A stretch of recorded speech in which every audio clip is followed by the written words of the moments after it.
आं 10-15 दिन खेल खालायनायखा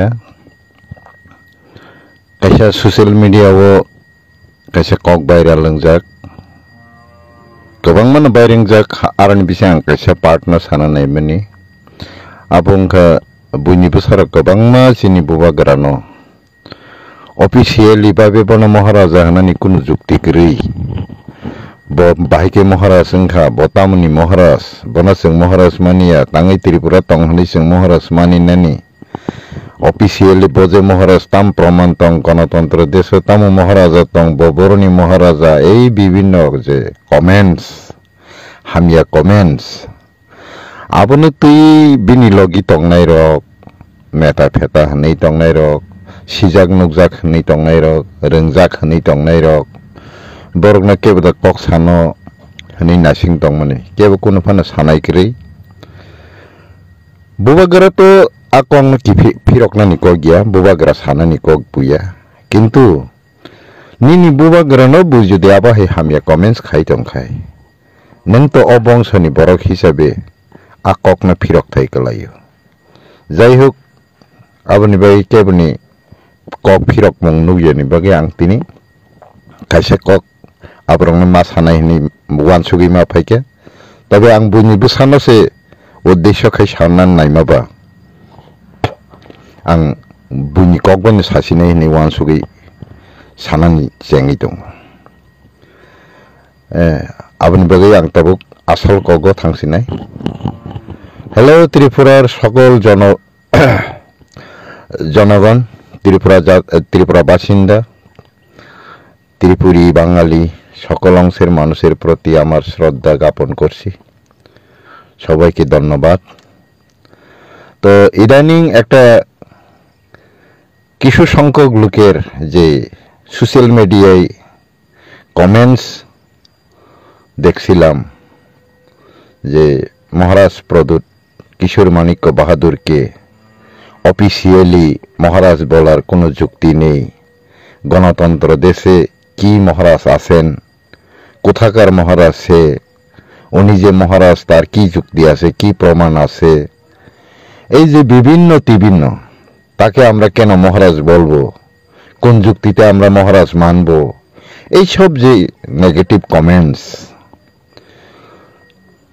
আমি মনে করি যারা এই কমেন্টস করেছেন হয়তো ওরা ত্রিপুরার ইতিহাস জানেন না ভারতবর্ষের ইতিহাস জানেন না হয়তোবা আদৌ সে ত্রিপুরার অরিজিনাল নাগরিক হইতে পারে না কারণ একজন কমেন্টস করেছেন গণতন্ত্র দেশে কিসের মহারাজ ভারত গণতন্ত্র রাষ্ট্র কিন্তু ভারত একটা যুক্তরাষ্ট্র ও যুক্তরাষ্ট্র কাহাকে বলে আপনি জানেন না জানেন কি না জানেন না বলেন যুক্তরাষ্ট্র কাহাকে বলে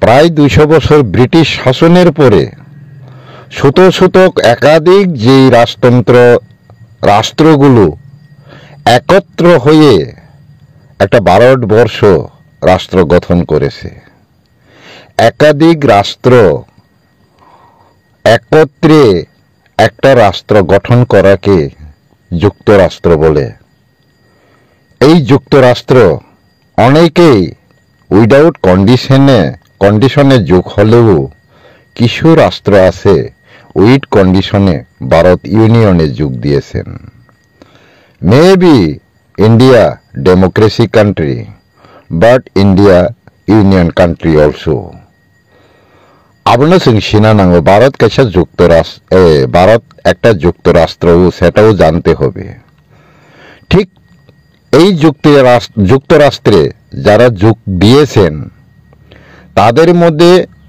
অনেক রাষ্ট্র আছে কন্ডিশন অনুসারে ভারত ইউনিয়নে যোগ দিয়েছে সেই কন্ডিশনে লেখা আছে ত্রিপুরা রাজ পরিবারকে সর্বময় যতদিন এই পৃথিবীতে থাকে ভিআইপি হিসাবেই তাদেরকে সম্মান দিয়ে রাখতে হবে ভিআইপি ক্যাটাগরিতে রাখতে হবে তাদের পরিবারদের স্কট দিতে হবে তাদের রেশন সিকিউরিটি সব সরকারি ব্যবস্থায় হতে হবে, তাদের পিজি থাকবে, তাদের যেই ইতিহাস রক্ষণাবেক্ষণের দায়িত্ব সরকার বহন করছে, ওই শর্তেই রাজ পরিবারের যতটি মঠ মন্দির সরকারি খরচে রাজ পরিবারের নামে পূজাও হয়ে থাকে। যেমন 14 দেবতা, উদয়পুর মা ত্রিপুরেশ্বরী, কসবা কালীবাড়ি মন্দির, শিব মন্দির, দুর্গাবাড়ি মন্দির, লক্ষ্মীনারায়ণ মন্দির, এইগুলো যদি শর্ত না থাকতো বা অফিসিয়ালি না হতো, তাহলে তাদের পারিবারিক অথবা বংশগত মঠ মন্দিরগুলা কেন সরকারি খরচে পূজা বাড়ি হচ্ছে, কেন সরকার তা বহন করছেন? কন্ডিশন আছেই বলেই বহন করতে বাধ্য হয়েছে, সেই অনুসারে গভর্নমেন্ট তার নিজ দায়িত্ব পালন করে যাচ্ছে। তার সাথে ত্রিপুরার কোনো রাজা যদি তার প্রাপ্তি হয় অথবা সে ইহলোক ত্যাগ করে, তার পরবর্তী যে ওয়ারিশ থাকবে তাকে সরকারিভাবে গার্ড অফ অনার্স দিয়ে রাজসিংহাসনে বসিয়ে তাকে রাজমুকুট ধারণ করাতে হয়, রাজা ঘোষণা করাতে হয়, রাজ্য বিচ্ছেদ করাতে হয়, তাও সরকারি খরচে, সরকারি দায়িত্বে, গভর্নমেন্টের রেসপন্সে এইগুলা করাতে হয়। সেই অনুসারে মহারাজা বীর বিক্রম কিশোর মাণিক্য বাহাদুরের প্রয়াণের পরে কিরিট বিক্রম মহারাজকে রাজ্য বিচ্ছেদ করা হয়েছে। ঠিক তেমনি মহারাজ কিরিট বিক্রম কিশোর মাণিক্যের প্রয়াণের পরে ওনার ওয়ারিশ বর্তমান আমাদের যে প্রদূত বিক্রম কিশোর মাণিক্য বাহাদুরকে সরকারিভাবে, আনুষ্ঠানিকভাবে, সরকারি খরচে গার্ড অফ অনার্স দিয়ে অফিসিয়ালিভাবে রাজ্য বিচ্ছেদ অনুষ্ঠান হয়ে গেছে। এটা কি আপনি অফিসিয়াল মনে করেন না? এটা কি আপনি আইন মনে করেন না? এটা যদি আইনের বাইরে হয়ে থাকে, তাহলে সরকারি সেই দায়িত্ব কেন পালন করবে?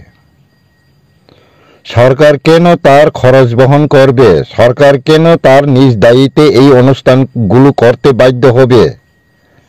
এটা কি অফিসিয়াল নয়? অফিসিয়াল বলতে আপনি কি মনে করেন?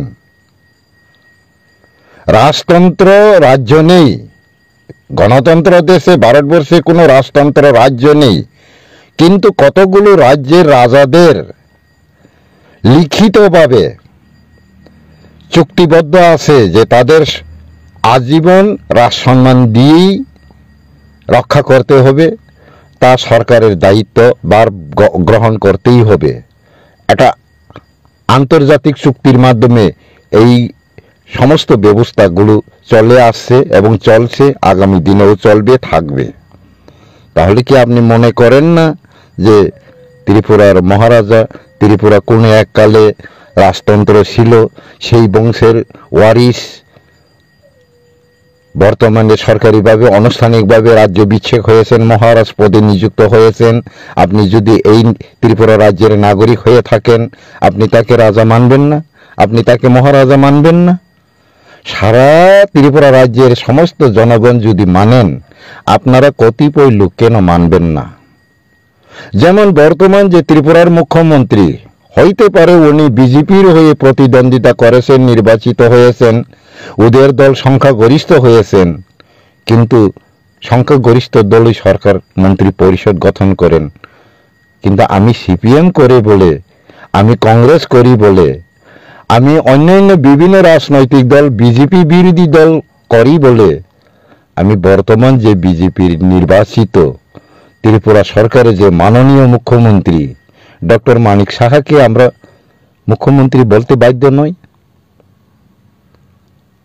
আপনি কি মানেন না? আপনি কি মুখ্যমন্ত্রী বলবেন না? যদি আপনাকে কেউ প্রশ্ন করেন যে ত্রিপুরার মুখ্যমন্ত্রী কে, আপনি ডক্টর মানিক সাহা বলবেন না?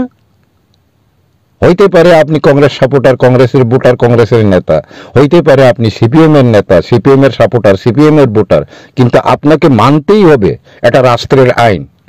তাহলে এটা কি অফিসিয়াল নয়? আপনাদের এই সমস্ত মন্তব্যগুলো সম্পূর্ণ কমনিয়াল মন্তব্য। এবং আমি মনে করি আপনারা প্রকৃত ত্রিপুরার ভূমিপুত্র নয়। যদি ত্রিপুরার ভূমিপুত্র হইত অথবা হইতেন, তাহলে ত্রিপুরায় আরও অনেক বাঙালি আছে, মুসলিম আছেন, চাকমা আছেন, অনেকেই মহারাজকে মহারাজ বলেন, সম্মানও করেন। এখনও বাংলাদেশিরা যখন রাষ্ট্রচ্যুত হয়ে এই রাজ্যে শরণার্থী হয়ে এসেছেন, তাদেরকে করুণার সাথে ত্রিপুরার মহারাজা দয়ার সাগর হিসেবে পরিচয় দিয়ে ত্রিপুরা রাজ্যে স্থান দিয়েছিলেন। এখনও ওই সমস্ত লোকেরা ত্রিপুরা রাজার অনেক প্রশংসা করেন, ওদের গুণ চরিত্র সম্পর্কে গুণগান করেন। আপনি যেভাবে ত্রিপুরাবাসী হয়ে ত্রিপুরার রাজাকে যদি এই নেগেটিভ কমেন্টস করে থাকেন, তাহলে আমি মনে করি না হয় আপনি কমনিয়াল সেন্টিমেন্টের লোক, অথবা আপনি প্রকৃত ত্রিপুরার নাগরিক নন। এটাই প্রমাণ করে। তাই আমি সমস্ত জনগণকে এটাই অনুরোধ রাখব যে আমরা যদি একই দেশের নাগরিক হয়ে থাকি, কি ত্রিপুরী, কি বাঙালি, কি মুসলিম, কি বিভিন্ন জাতের বংশের লোক, বিভিন্ন ভাষাভাষীর লোক, আমরা যদি ভারতবর্ষে থাকি তাহলে আমরা ভারতবাসী, ত্রিপুরা রাজ্যে যদি থাকি তাহলে আমরা ত্রিপুরাবাসী। ত্রিপুরার ইতিহাসকে সম্মান করতে বাধ্য, আমাদের ত্রিপুরার রাজাকে সম্মান দিতে বাধ্য। এখন যদি আমি একজন ত্রিপুরী বংশের লোক হয়ে সুভাষচন্দ্র বোসকে উগ্রপন্থী বলি, তাহলে আপনি ক্ষেপে যাবেন না? রবীন্দ্রনাথ ঠাকুর বিশ্বকবি নন, উনি বাঙালি কবি, বাংলা কবি যদি বলি আপনি ক্ষেপে যাবেন না? রবীন্দ্রনাথ ঠাকুরের যে জাতীয় সঙ্গীত জনগণ মন অধিনায়ক জয় হো, এটা ব্রিটিশ গভর্নরকে সম্বর্ধনা করার জন্য রচিত করেছিলেন উনি। আমি যদি এখন সেই ব্যাখ্যাটা করি তাহলে আপনি ক্ষেপে যাবেন না? কিন্তু আমরা তো ভারতবাসী হিসেবে বিভিন্ন পরিস্থিতিতে বিভিন্ন বিষয়গুলোকে অনেক গুরুত্ব দিয়ে সম্মান দিয়ে গ্রহণ করি। ত্রিপুরার ত্রিপুরী জাতি গোষ্ঠীর লোকেরা বাঙালিকে গ্রহণ করেছে, বাঙালি কালচারকে গ্রহণ করেছে, বাংলা ভাষাকে গ্রহণ করেছে, বাঙালিকে কখনো ঘৃণা করেনি। কিন্তু এখন আধুনিক যুগে কতিপয় নতুন আগত বহিরাগত বাঙালিরা যে আচরণ ব্যবহার করেছে ত্রিপুরার ভূমিপুত্রদের সাথে, সেই হেতু ত্রিপুরার ভূমিপুত্ররা অতিষ্ঠ হয়ে প্রতিবাদ করতে বাধ্য হয়েছে, যেখানে আমার অস্তিত্বই ধ্বংস হয়ে যাচ্ছে দিনের পর দিন। সেই হেতু নিজেকে রক্ষা করার জন্য, আত্মরক্ষার জন্য, যেহেতু আইনে আছে আত্মরক্ষার আইন অধিকার, আমি অন্যায়ভাবে কারোর কাছে আক্রান্ত হইতে নিজেকে রক্ষা করার জন্য প্রতিবাদ করা, আওয়াজ তোলা, আন্দোলন করা, দাবি করা, অধিকার চাওয়া, এটা তো সংবিধান বিরোধী নয়, এটা তো আমার মৌলিক অধিকার। প্রতিটি নাগরিকের যদি বেঁচে থাকার আত্মরক্ষার অধিকার থেকে থাকে, মৌলিক অধিকার থেকে থাকে, তাহলে আমার থাকবে না?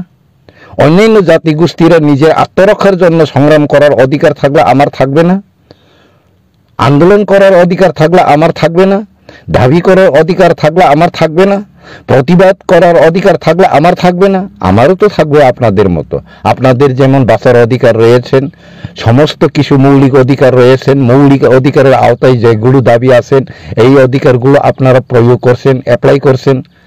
আমাদের কি এই অধিকারগুলো পাওয়ার অধিকার নেই? কেন এই মন্তব্য? কাজেই আমি মনে করি আপনারা যদি প্রকৃতপক্ষে ত্রিপুরার ইতিহাসকে বিশ্লেষণ করেন, খুঁজে দেখেন, তাহলে নিজেদের দোষ ত্রুটি নিজেরা একদিন অবশ্যই খুঁজে পাবেন। আগামী দিনে এরকম যেন না হয়, তার জন্য আমি সমস্ত ত্রিপুরাবাসীর প্রতি আবেদন রাখি, সমস্ত রাজনৈতিক নেতাদের প্রতি আবেদন রাখি, ভারত সরকারের প্রতি তার দৃষ্টি আকর্ষণের জন্য আবেদন রাখি, যেন এখানে ভূমিপুত্ররা যদিও ঐতিহাসিক কারণে গরিষ্ঠ থেকে সংখ্যালঘু হয়েছে, তাদের অস্তিত্ব যেন বিলুপ্তি না হয়, তাদের অস্তিত্ব যেন রক্ষা পায়, তার জন্য যেন কেন্দ্র সরকার তার নিজ দায়িত্ব পালন করেন।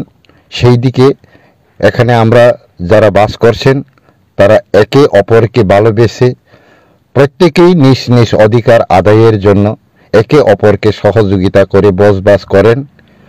এই রাস্তায় যেন আমরা সফল করতে পারি, এই আশা আকাঙ্ক্ষা রেখে আমার কিছু মন্তব্য শেষ করছি। সবাইকে নমস্কার।